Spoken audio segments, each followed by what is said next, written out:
Kia ora, everyone. Thank you very much for your time today.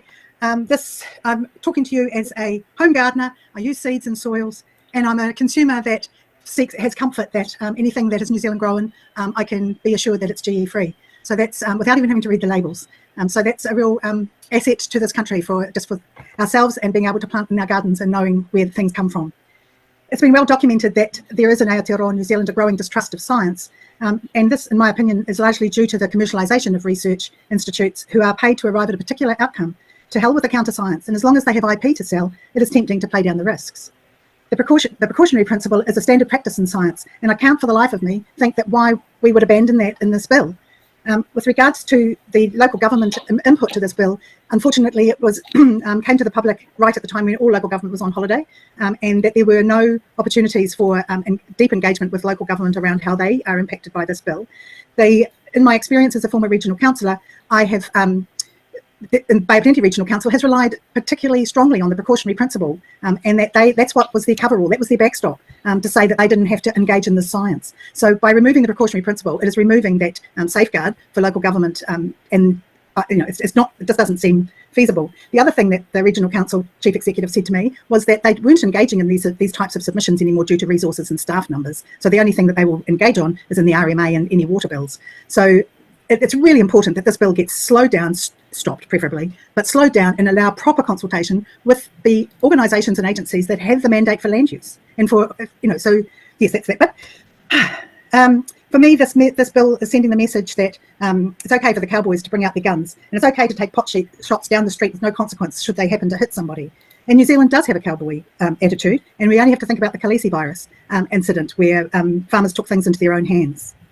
Under the regards to the ethical considerations, the community has been totally left out into the consideration of this bill, and it's important that we create a community ethics committee. It's appalling that all the risk is socialised and remediation had to be paid for by ratepayers and taxpayers. With regard to the medical side of things, I think that that's a little different because humans have the right to be able to say, no, don't put that in my body. Well, mostly they have the right to say that. And so it's a little bit different than something coming to you in your food or in the environment. There are often associated activities that come alongside a GMO, for instance, spraying. And you can only think of the Scion's attempt to create a buster-resistant pine tree that was going to be planted on the whole of the Kaingaroa plateau and blanket sprayed with buster, and the only thing that would live would be their trees.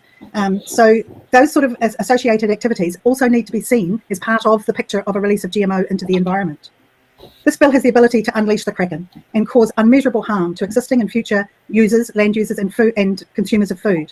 There is no containment, and unless we have a strong regulation that protects us against the maverick behaviour and libertarian thinking, then I'm able to do what I want on my land and to hell with who's downstream or who's over the fence.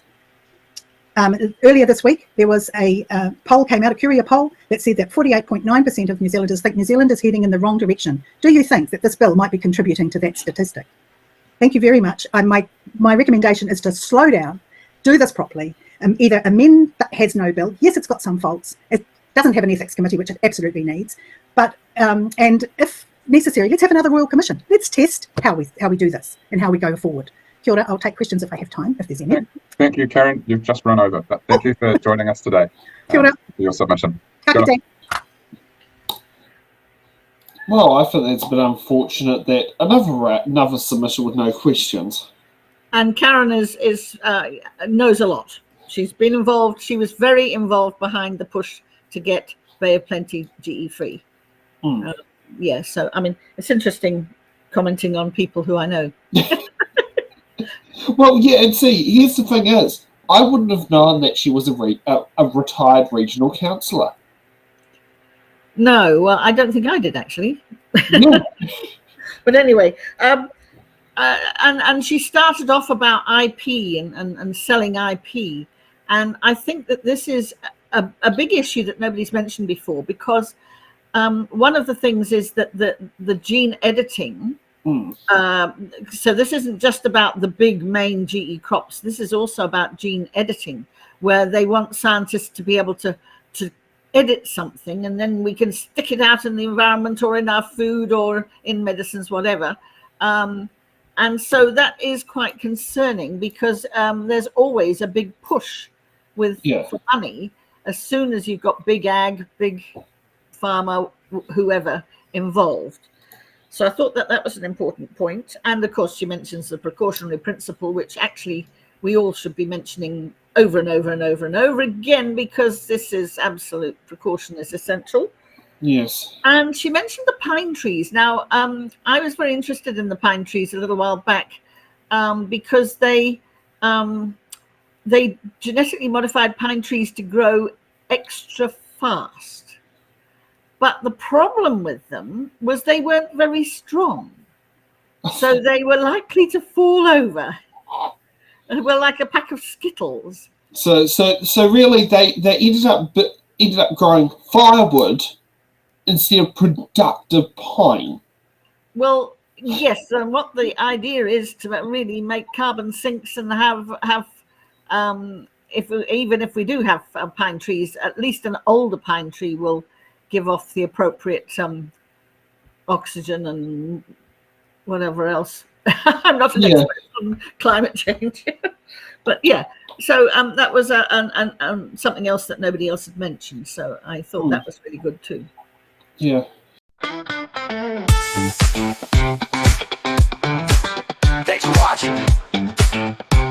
Make sure you're subscribed to our Facebook, YouTube, Twitch, Instagram, TikTok, News Guide, the Order Paper Podcast. YouTube, Twitch, Instagram.